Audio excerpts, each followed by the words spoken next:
Oh boy. Hey, we're back on Round Prairie Creek Farm. Getting ready to fire up the small tractor this time. Yeah, so I have a good farming buddy and we go round and round on discussing farm topics and troubles of the world. And he encouraged me to try to make some videos and show that we don't have to have a huge equipment or a huge facility. We can use what we have. For example, our last video we used a bigger tractor, and usually I just use a small one because it's way easier to warm up. It doesn't have the huge hydraulic systems that take forever to warm up in the wintertime. And it's just a 30 horsepower tractor. I made it a little safer for moving our round bales by most tractors have wheel offsets. So what I did, I moved the wheels around to make it as wider and a bit more stable with the offset on the wheels. And then for a counterbalance, I've just used our old rototiller, which helps counterbalance the bale. And then on the front, I made my own steer and tried to bring it back as far as possible. And it works really well. So in the wintertime, you can see it's still cold. We had the cold snap that everybody went through. Minus 24 up here, 24. right before Christmas. And now it's up to 20 again. So all the snow's melted. Now it's getting cold again.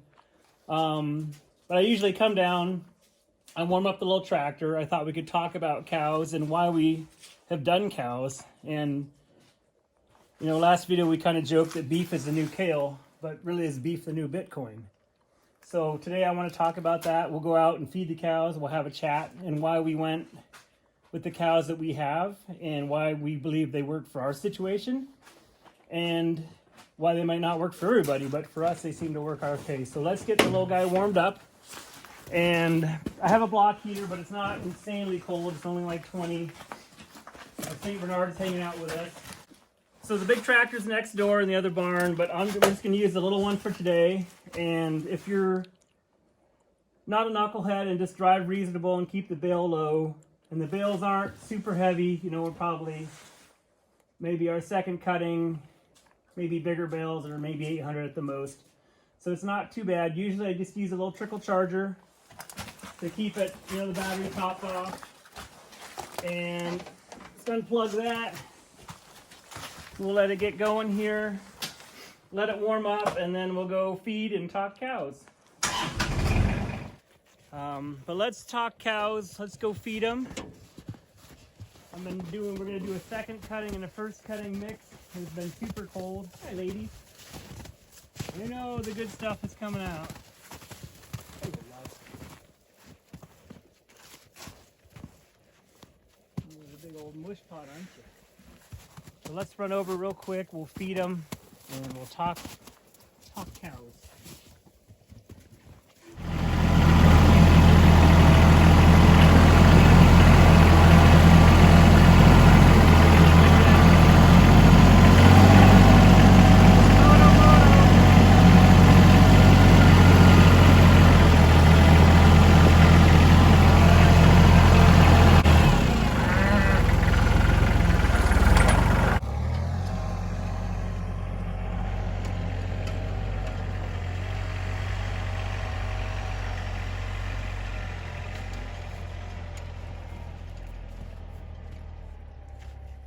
Well, here comes the ladies. Hey, buddy.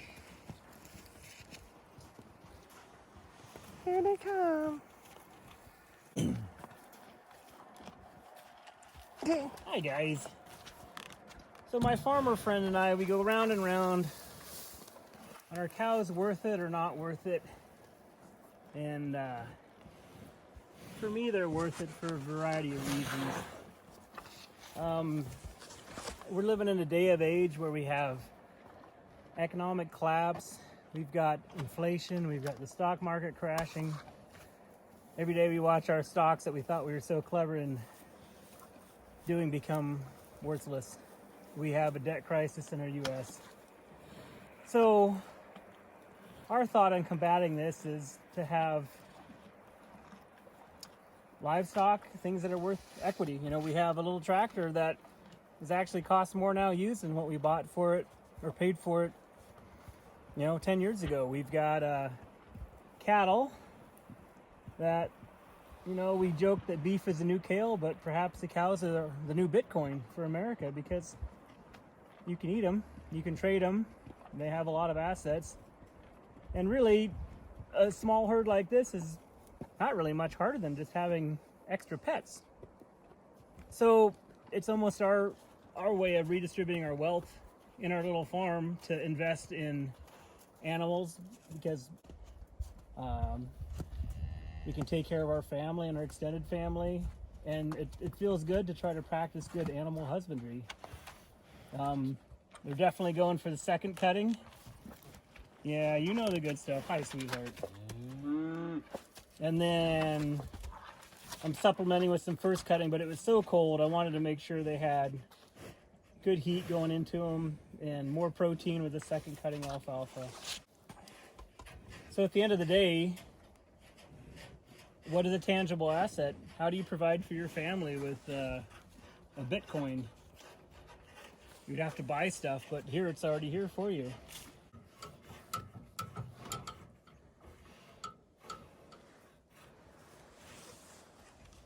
When we started out, we tried goats, and in way back when, we've had sheep, we've had dairy goats, we've had meat goats, and at the end of the day, we found the most bang for your buck is chickens, which we'll delve into that in another video. But you know, cows really aren't that big of a deal for us, and they're pretty simple. They're pretty happy. We started out with highland cattle because in my mind I thought they looked cool.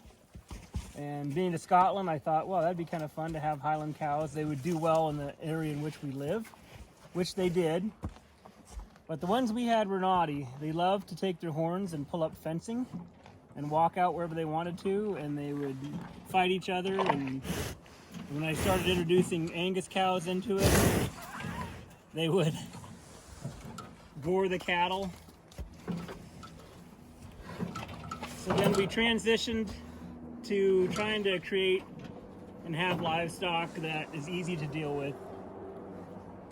We have black Angus without horns, or polled cattle, because it's no fun to dehorn cattle, and it's probably no fun for them either to have to go through that. So my thought was just have cows without horns. It's one less thing you have to worry about. You've never had to pull a calf either. Never had to pull a calf yet, and the reason they're up here in this smaller paddock, we have plenty of acreage for them, but we've had problems with, we've got bears, we've got cougar, we've got wolves, we've got coyotes. And the biggest problem really is just the wolves, really. If they're out there and they calve, they don't really stand a chance. So up here we've got it pretty well fenced. It's by the homes. We can get to them easier if need be, and it gives them, I think, a better security. We've got our big bull getting a scratch. He's scratching himself. Found the perfect spot there. So on our cattle journey, we've tried really hard to raise animals that are easy to deal with, that aren't super high maintenance, that aren't aggressive. If I have squirrely ones or ones that are troubling or escape artists, we call those or get rid of them or sell them, whatever we need to do to keep ones that are pretty easy to deal with. It's still a good idea to never trust them because they are powerful creatures. Look at this guy, he's just pushing his way in, moving our old girl out of the way. But practicing good animal husbandry, it's actually really not that hard to take care of cattle. And I think the rewards are quite great. Because at the end of the day, you have a tangible asset. So one thing we've done too on our journey is we've gone from square bales to round bales. My farmer buddy's got the giant square ones, but for us, with the little tractor, if we use that instead of the big tractor, it's just way easier for us to deal with round bales. I have the hay equipment for round bales, and our animals, we grow our own hay. It's all non-GMO, no pesticides in it, and so we're really trying to give them the best quality life because they're giving us the best quality life in the long run. And I can see some of them are not sure what's going on with us hanging out and talking to them, but we've had pretty good success with having just general black Angus. We've had some red Angus in the past. I had one that I loved dearly. Super old grandma cow, ended up dying. I actually had a little weep in my tractor when I had to move it out of the field. It's kind of like your dog dying. She was a real lovey girl. We've got some of her offspring in the good sunlight. They look a little purple, so they have a little bit of her left in there. But we found it pretty easy to go with not a very big herd. We've had more cows, we've had less cows. We're going to work on being more efficient in managing and try to increase our herd a little bit more and to provide for other people that are interested in doing a similar thing. We've been very grateful to have people come alongside us and help us and show us great farming practices. And I think it's just a lost art that's dying in our country. And I think as our economy and our country is going the way it is, I think it's really good to get back to our roots of sustainable practices, not only with animals, but with lifestyle in general. So our next video, we'll try to do one on chickens. Chickens are just they're fun. Once you get, it's very addicting. Once you get a few chickens, you can't stop. You keep getting more. And maybe that's the same one thing with cows. But they're happy. They're enjoying their day. We should probably let them get on with their breakfast here and go about our other chores. So thanks for tuning in. We will touch back on chickens on the next go around. Thanks for watching.